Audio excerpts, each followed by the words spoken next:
He moved out from behind his position, followed her through 3 traffic signals, observed her, signaling appropriately and maintaining the speed limit, yet he remained convinced she was either driving a stolen vehicle or involved in criminal activity because his training had conditioned him to trust his instincts shaped by a racism he didn't recognize as such. When she changed lanes with what he deemed insufficient warning, he activated his emergency lights and initiated a stop that would escalate from a traffic infraction to unlawful detainment to an accusation of grand theft auto. Unbeknownst to him, his instincts had just targeted Fulton County District Attorney Monica Chambers, a woman who had prosecuted cases of police misconduct, who understood the law better than he did, and who possessed both the legal acumen and institutional authority to ensure this stop would cost him everything he had accumulated over 9 years of getting away with profiling. Before we proceed, in what city or country are you watching from? Please share in the comments. We'd love to see where you're tuning in from. If you believe that success and professionalism should be recognized irrespective of skin color, then please hit the like and subscribe buttons here on JPTV. Monica Chambers had departed her office at the Fulton County Courthouse at 5:45 p.m., later than she had intended, but typical for a Thursday, as her schedule had been packed with discussions regarding impending trials and budget reviews with her senior staff.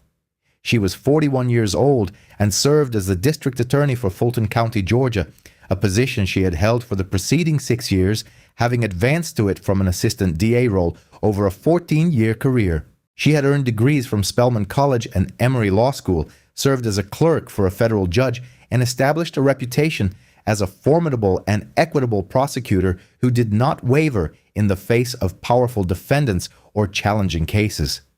She was driving her 2023 Mercedes-Benz E-Class, a midnight blue model with a cream leather interior, a vehicle she had saved for and purchased outright 18 months prior as a reward for achieving partner status at her firm before transitioning to the DA's office.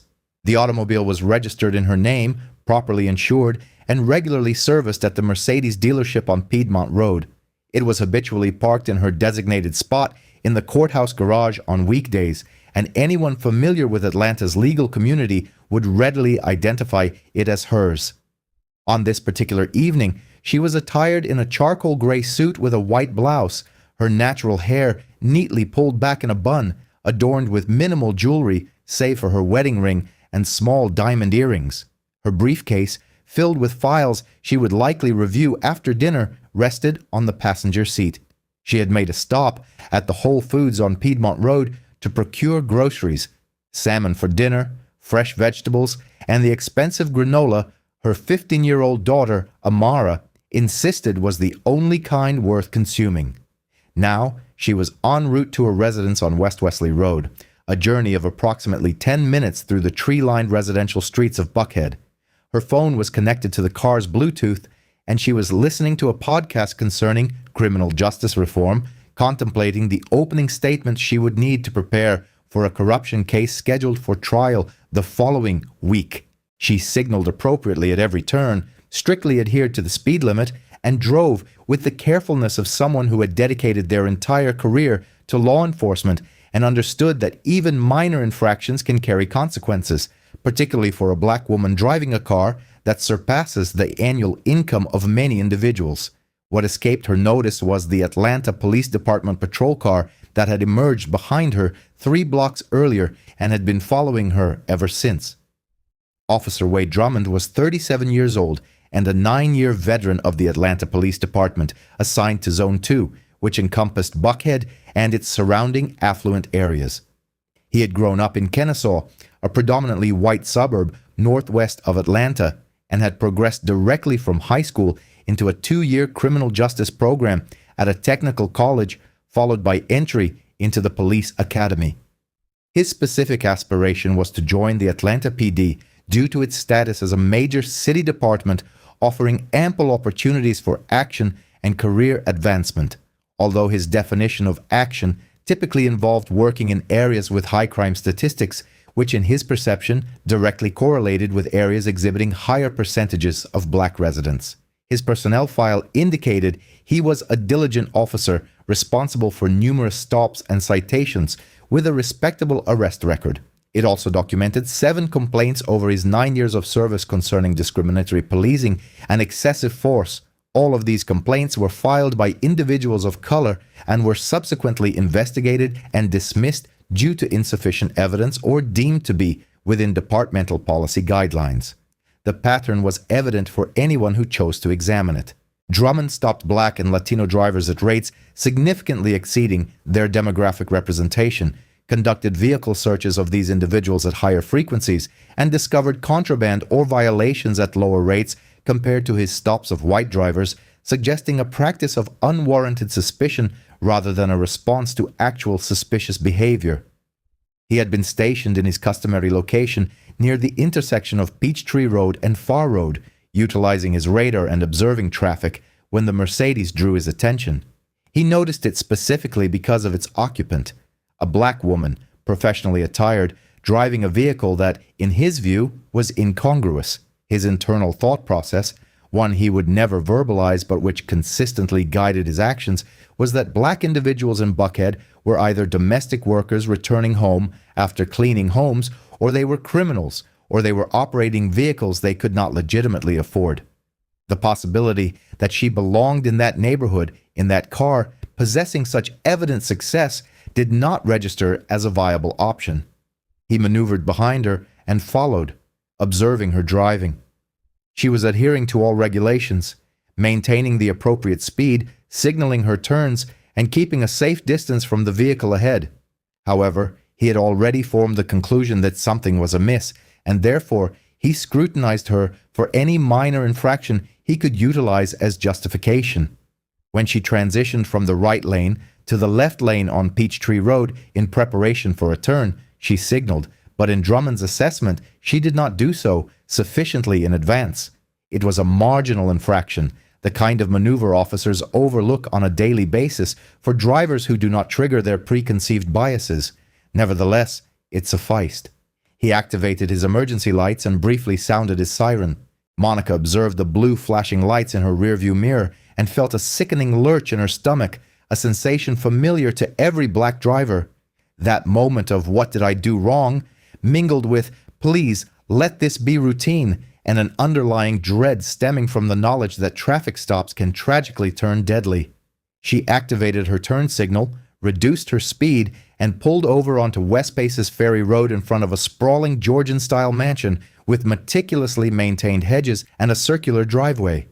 She placed the vehicle in park, turned off the engine, and positioned both hands on the steering wheel at the 10 and 2 o'clock positions, where they would be plainly visible. She took a steadying breath, reminding herself that she was the district attorney, that she possessed legal knowledge, and that she had rights, but also acknowledging that none of these might be pertinent if this officer was the wrong kind of law enforcement professional experiencing the wrong kind of day.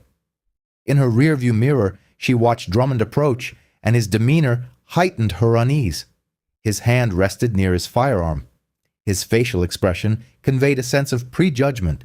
He was deliberately prolonging his approach, employing a tactic that felt more like intimidation than standard procedure. He reached her window and gazed down at her with a cold, appraising expression. License and registration. No greeting, no explanation for the stop, merely a demand. Monica kept her hands visible and her voice even. "Good evening, officer. Can you inform me why you've pulled me over?" I said, "License and registration." His tone hardened, clearly unaccustomed to being questioned. "I understand, and I will provide them, but I have the right to know the reason for this stop." She maintained a professional tone, mirroring the demeanor she adopted in court when interrogating reluctant witnesses. Drummond's eyes narrowed. "You changed lanes without proper signaling. Now, I need to see your license and registration, or this situation will become problematic." Monica slowly reached for her purse on the passenger seat, announcing her actions. "I am reaching for my purse now. My license is in my wallet." She produced her driver's license. It displayed her name, Monica Lynn Chambers, her home address on West Wesley Road, approximately 8 blocks from their current location, and her date of birth, indicating she was 41 years old. She handed it to him, along with the registration from her glove compartment, which clearly indicated that the vehicle was registered to Monica L. Chambers at the same address as her license. Drummond accepted the documents, but barely glanced at them before posing his next question. "Whose vehicle is this?" "It's my car, as you can see from the registration. I'm coming from work. I stopped at Whole Foods for groceries." She gestured towards the bags visible in her back seat. "What is your profession?" His tone suggested a disbelief in whatever answer she might offer. Monica hesitated, anticipating the inevitable. She knew that revealing her position might either escalate or de-escalate the situation, depending on the officer's disposition. "I'm an attorney." "An attorney?" He uttered it with a lack of conviction, as though it were a fabricated statement. "What kind of attorney?" "I work for Fulton County." She remained vague, not yet wanting to leverage her authority, hoping he would simply process her information and allow her to depart. "Uh-huh." He examined her license again, then her car, then her face with evident skepticism. "Wait here. Do not move." He returned to his patrol car with her license and registration. Monica remained seated, her hands still on the steering wheel, her heart pounding more intensely now as the situation felt increasingly precarious. She glanced at the clock on her dashboard. It read 6:18 p.m. Marcus would be wondering about her whereabouts. Amara had a project due the following day and required assistance. Monica simply wished to reach home, have a normal evening, and avoid this ordeal. In his patrol car, Drummond ran her information through the system. All checks returned clean. A valid license, no outstanding warrants, no citations, and she was the registered owner of the vehicle with an address in one of Buckhead's most exclusive neighborhoods. This information should have concluded the stop immediately, signaling that he had erred and that she was precisely who she claimed to be. However, instead of accepting this outcome, his prejudice suggested an alternative explanation. Perhaps the registration was fraudulent. Perhaps she had assumed someone else's identity. Perhaps the car was stolen and had not yet been reported. He exited his vehicle and returned to her window, his expression now overtly hostile. "Step out of the vehicle, ma'am." Monica's grip tightened on the steering wheel. "Officer, why do you require me to exit the vehicle? You possess my information. Everything is in order. What is the issue?" "The issue is I am not convinced this is your vehicle. I need you to step out so I can verify the VIN and ensure this car is not stolen." Monica felt a surge of anger, hot and sharp. "Officer, my name is clearly indicated on the registration you're holding. The VIN matches. On what grounds do you suspect this car is stolen?" "Ma'am, step out of the vehicle now, or I will be compelled to remove you." Monica exited her car slowly, keeping her hands visible, her mind rapidly assessing her options. She was the district attorney. She understood the law intimately and recognized that this officer lacked any legal justification for his actions. However, she was also aware that asserting her rights too assertively could escalate the situation into a dangerous confrontation. Being in the right would be irrelevant if violence ensued. "Officer," she stated, maintaining a steady professional tone, "I'm going to ask you again to explain your probable cause for extending this stop. You pulled me over for a minor lane change violation. What specific articulable facts lead you to believe this vehicle is stolen?" Drummond's expression hardened at her use of legal terminology and her apparent lack of intimidation or subservience. "Turn around and place your hands on the vehicle." "I will not consent to a search. You do not possess probable cause." "I did not ask for your consent." He grasped her arm and spun her around, forcefully propelling her against the side of her Mercedes. She felt the cool metal of the car against her palms and his hands roughly patting her down, searching for non-existent weapons or contraband. A car slowed as it passed, its driver observing the scene with concern. Drummond glared at them until they proceeded. Monica stood with her hands resting on her own car, a successful attorney being treated as a criminal on a residential street in her own neighborhood. The humiliation stung almost as intensely as her anger. Drummond stepped back and radioed dispatch. "I require backup at West Paces Ferry Road near Habersham. I have a suspicious vehicle stop, possible stolen car, driver being uncooperative." "I am not being uncooperative," Monica stated, her voice rising despite her efforts to remain composed. I've provided everything you requested. I've complied with your directives. What I have not done is relinquish my constitutional rights, which you are apparently interpreting as suspicious behavior." He disregarded her and opened the rear door of her Mercedes, commencing an examination of her grocery bags. He removed the salmon, inspecting it as though it were contraband, then proceeded to a briefcase in the front seat.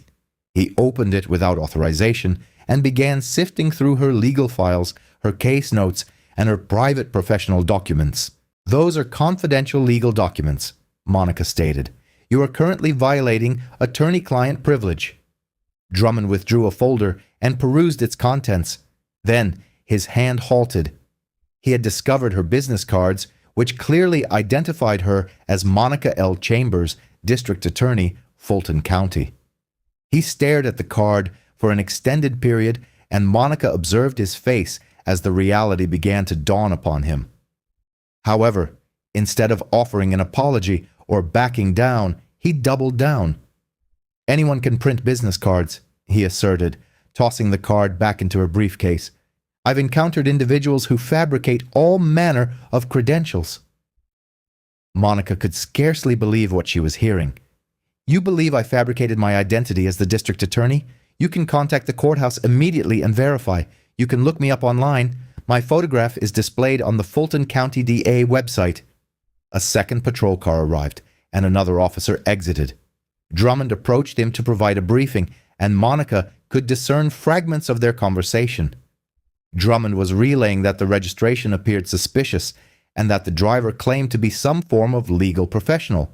He expressed a desire to confirm the VIN matched the registration, as the overall situation struck him as incongruous. The backup officer, a younger man who appeared uncomfortable with the unfolding situation, approached Monica. "Ma'am, could you please state your name and your destination?" "My name is Monica Chambers. I am the district attorney for Fulton County. I am driving home from my office at the courthouse after stopping to purchase groceries. This officer pulled me over for an alleged lane change violation and has now detained me for over 15 minutes, searched my vehicle without my consent, and accused me of driving a stolen car, despite my providing valid registration that proves ownership." The backup officer's eyes widened. "You're D.A. Chambers?" "Yes, and I require both of your names and badge numbers immediately," Drummond returned, having overheard the exchange. "I do not care what she claims to be. I am verifying that this vehicle is not stolen." "Wait, man," the backup officer interjected quietly. "I believe she's telling the truth. I've seen her on the news. She prosecuted that corruption case last year." "Then she should comprehend why officers must exercise diligence," Drummond retorted, though his assuredness was beginning to falter. Monica retrieved her phone. "I am contacting my deputy right now, Angela Pierce, my second in command at the DA's office. She can verify my identity, and then we will discuss why you are continuing to detain me illegally." "Put the phone down," Drummond commanded. "I have the right to make a phone call. You have detained me without cause for over 20 minutes now." She dialed Angela's number and placed it on speakerphone. Angela answered on the second ring. "Monica, what's wrong?" "Angela, I've been stopped by Atlanta PD in Buckhead. The officer claims he suspects my car is stolen and refuses to accept my registration or identification. Can you please confirm to Officer Wade Drummond that I am who I say I am?" There was a brief silence on the other end, followed by Angela's voice, sharp and clear. "Put the officer on the phone now." Drummond took the phone with evident reluctance. Monica could not discern Angela's words, but she watched his face shift from defensive to pale as her deputy apparently explained precisely who he had unjustly detained and searched. As he handed the phone back, his hand trembled slightly. Monica took the phone. "Angela, I need you to contact Sergeant Morrison in Zone 2 and inform her that I am being illegally detained and begin documenting everything for the complaint I will be filing tomorrow." She ended the call and looked directly at Drummond. "You have approximately 5 minutes before your supervisor arrives. Do you wish to explain your probable cause for the stop now, or shall we wait and allow her to hear it?" Sergeant Patricia Morrison arrived 7 minutes later, pulling up in her supervisor vehicle with a sense of urgency that suggested she understood the gravity of the situation. She was a 23-year veteran known for her strict management style, and the expression on her face as she exited her car conveyed to Monica everything she needed to know about the impending resolution.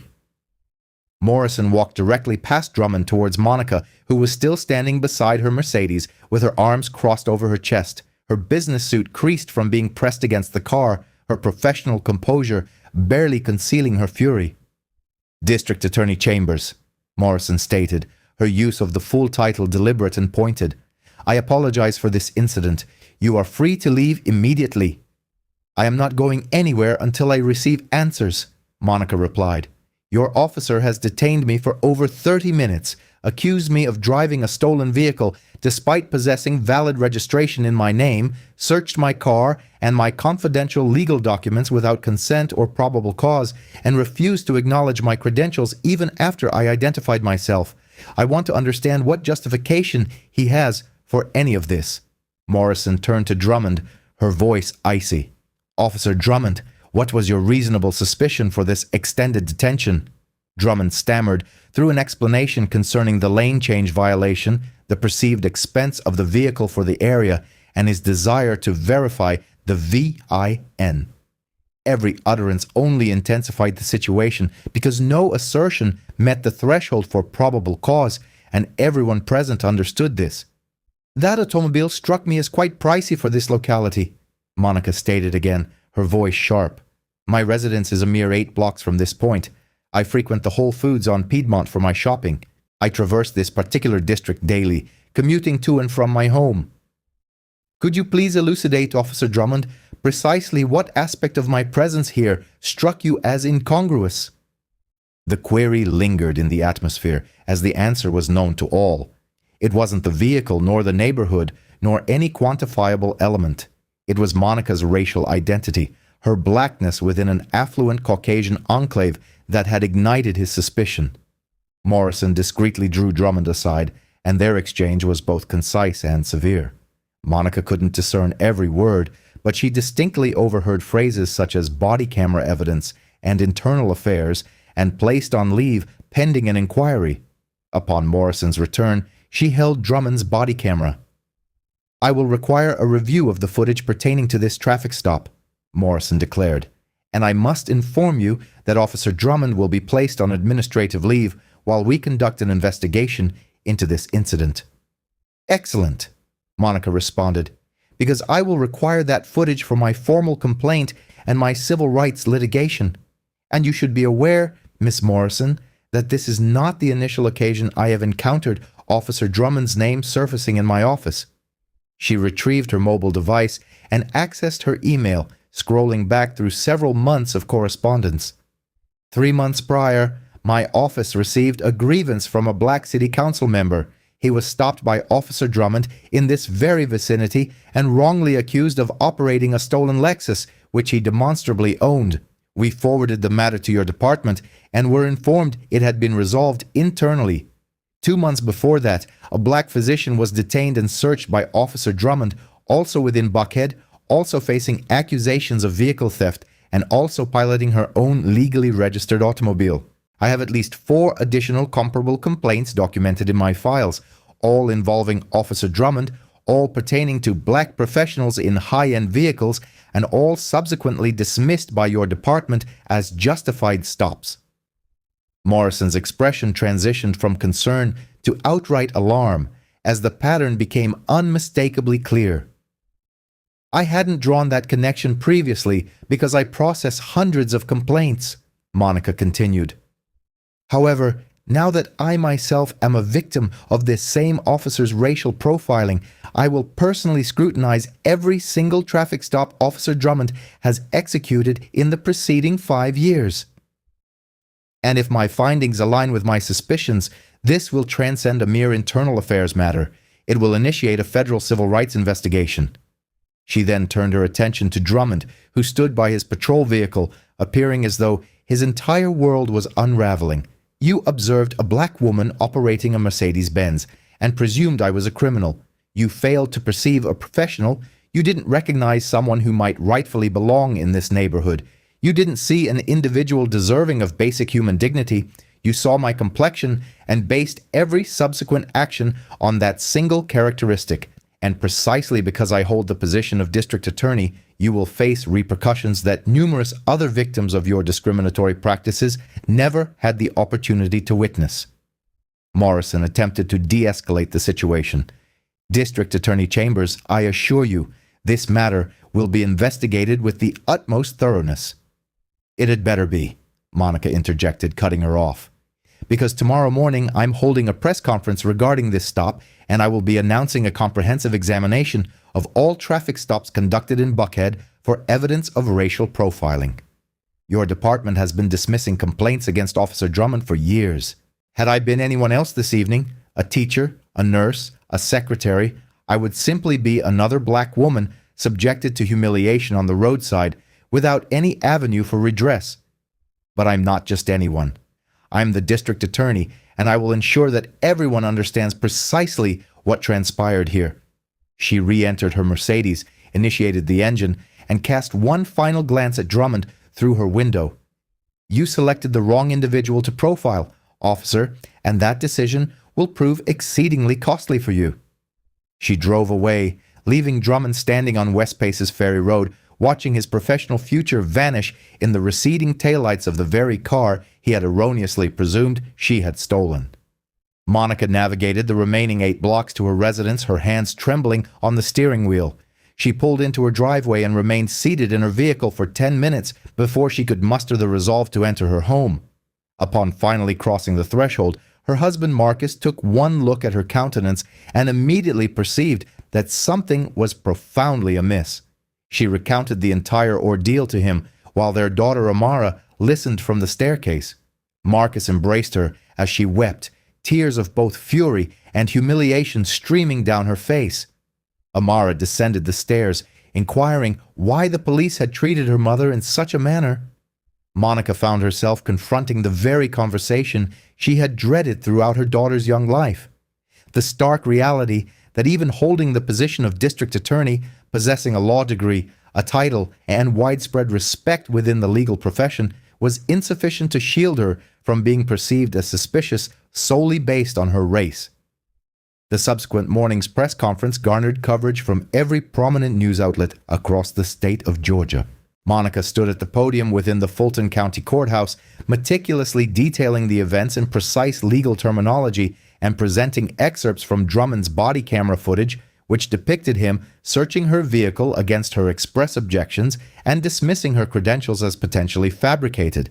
The video went viral within hours, disseminated widely by civil rights advocacy groups and legal organizations who were astonished that a sitting district attorney had been subjected to racial profiling by the very police department with which she collaborated daily.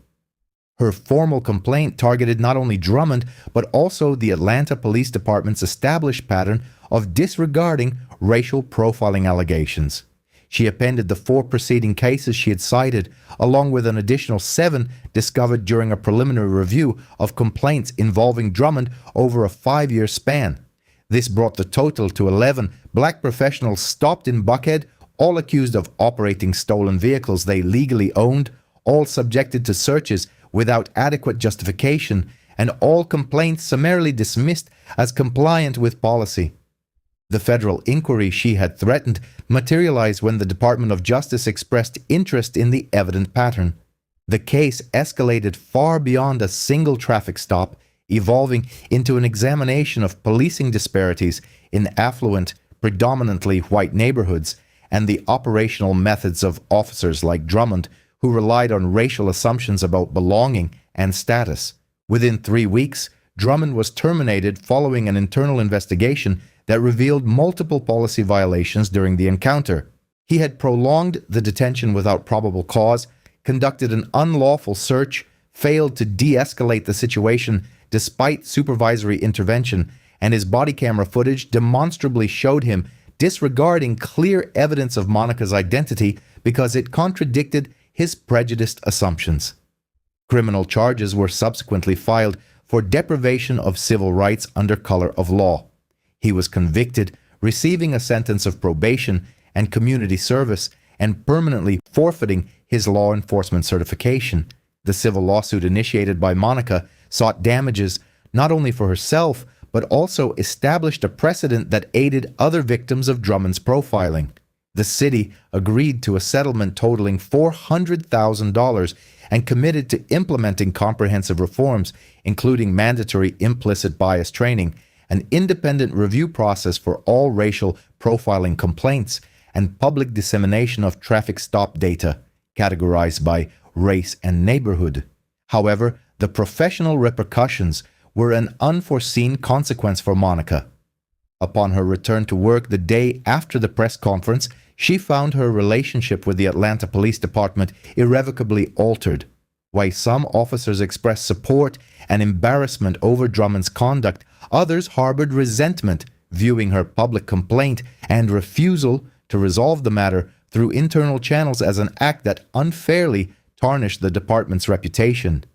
She was now compelled to interact daily with officers who might perceive her as an adversary rather than a colleague. Her efficacy as district attorney was diminished in ways that were difficult to quantify but impossible to disregard. Defense attorneys began questioning the impartiality of their clients' cases, suggesting they might not receive equitable treatment from a prosecutor who had initiated legal action against the police. Certain officers became less collaborative, slower to respond to requests, and more guarded in their testimony. The political landscape of her office shifted, and she recognized that her upcoming election would present greater challenges due to the powerful adversaries she had made. On a personal level, the impact persisted long after the legal proceedings concluded. Monica now experienced anxiety whenever she drove through Buckhead, and any glimpse of police lights in her rearview mirror sent her heart racing. She installed a dash camera in her vehicle, meticulously recording every police interaction, having learned that even her elevated status and credentials offered insufficient protection. Amara developed anxieties regarding her mother's safety, requiring therapeutic intervention to process witnessing her accomplished and powerful mother reduced to tears by a traffic stop. 2 years later, the reforms were in place and the settlement funds had been disbursed. Drummond was employed in a security role at a shopping mall, his law enforcement career definitively over. The federal investigation had spurred changes in how the Atlanta Police Department tracked and addressed racial profiling complaints. Monica had achieved victory in all legal battles and leveraged her public platform to effect systemic change beneficial to others. Yet she had also experienced a profound loss: the dissolution of her belief that her achievements could serve as a bulwark against racism, the erosion of the comfort derived from assuming her title commanded universal respect, and the forfeiture of the ease of driving home from work without constant vigilance. Her experience, which demonstrated that even the district attorney could be subjected to profiling, had galvanized policy changes, but also exposed the pervasive nature of the issue. If an individual with her power and standing could be treated as a potential criminal for the act of driving while black, what hope could ordinary citizens realistically hold? She had secured justice, accountability, and reform, but she could not erase the indelible impression of how some officers perceived her, irrespective of her qualifications. While the triumph was tangible and significant, it came at a price that monetary settlements could not fully compensate. One's professional achievements and successes should not be rendered invisible the moment one's skin color is observed. Please share this if you believe racial profiling has no place in law enforcement. Subscribe to JPTV for more narratives featuring powerful individuals who have confronted and overcome bias. Share your thoughts in the comments below. How can we eradicate profiling during traffic stops? We'll see you in the next installment.